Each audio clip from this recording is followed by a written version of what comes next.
Moi! Tällä kertaa kallioista. Nimittäin kallioista voi nähdä, mitä Suomessa on tapahtunut miljoonia vuosia sitten. Tällä videolla mä näytän 3 erilaista kalliota Helsingissä. Jokainen näistä kallioista kertoo omalla tavallaan valtavasta tapahtumasta Suomen muinaishistoriassa.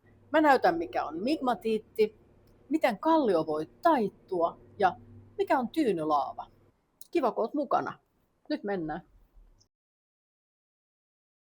Täällä Viikinmäessä on yksi todella erikoisen näköinen kallio. Tuolta se pilkistää puiden takaa. Eikö näytäkin vähän siltä, kun sen päällä olisi lunta? Mutta ei se ole lunta. Se on valkoinen kallio. Nyt mä kerron lyhyesti, miten kivi kiertää maapallolla. Maan kuori koostuu valtavista mannerlaatoista, jotka liikkuu hitaasti toistensa suhteen.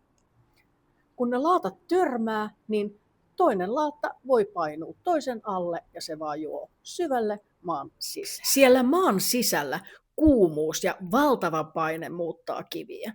Kivi voi muuttua kokonaan ilman, että se sulaa.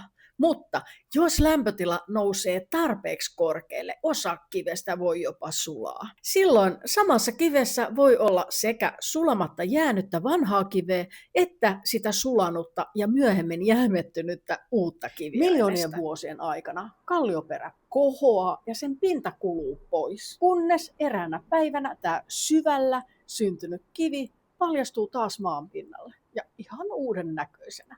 Tämä kallio on migmatiittiä. Migmatiitti tarkoittaa osittain sulanutta kiveä.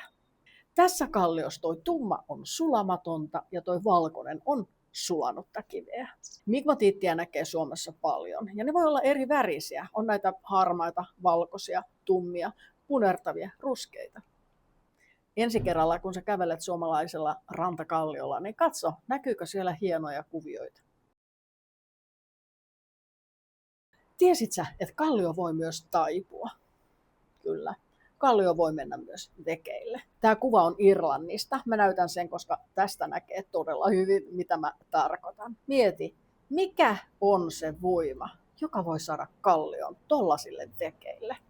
No ei juuri muu kuin mannerlaattojen törmäys. Tämä poimutus syntyi, kun mantereet muovautui uudestaan ja muun muassa Espanja ja Portugali törmäsi Eurooppaan. Siitä törmäyksestä syntyi niin valtava voima, että se poimutti ja taittoi kallioita Iranissa asti. Poimuttumista on tapahtunut myös Suomessa, mutta kauan aikaisemmin. Suomen kallioperä on nähnyt valtavia mannerlaattojen liikkeitä, vuorten syntyä ja jopa muinaisia alityöntövyöhykkeitä. Mutta nämä tapahtumat on niin vanhoja, että täällä niiden jäljet on kulunut ja muokkautuneet miljoonien vuosien aikana. Mutta niitä voi silti nähdä. Ja tästä mä olen erityisen ylpeä. Löysin tämän ihan itse Mustavuoren kalliolta Vuosaaressa. Kuvio on pieni, mutta kun tietää mitä etsii, niin sen huomaa. Kallio on taittunut. Ajattele, tämä kallio on ollut mukana prosessissa, jossa valtavat voimat on muokannut kalliota ja maankuorta. Ja sitten tämä. Tästä ei heti ensin huomaa yhtään mitään, mutta kun katsoo tarkemmin. Tuossa kallion pinnassa on kuvio, tommonen kennomainen kuvio. Se on tyynylaavaa. Tyynylaavaa syntyy, kun laava purkautuu veden alla. Kun kuuma laava joutuu kosketuksiin kylmän veden kanssa, sen pinta jähmettyy nopeasti.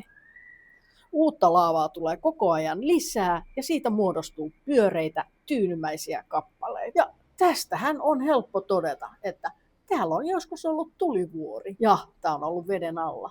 Suomi on todellakin ollut erilainen paikka noihin aikoihin. Eli migmatiitti kertoo valtavasta kuumuudesta ja paineesta, kivien sekoittumisesta.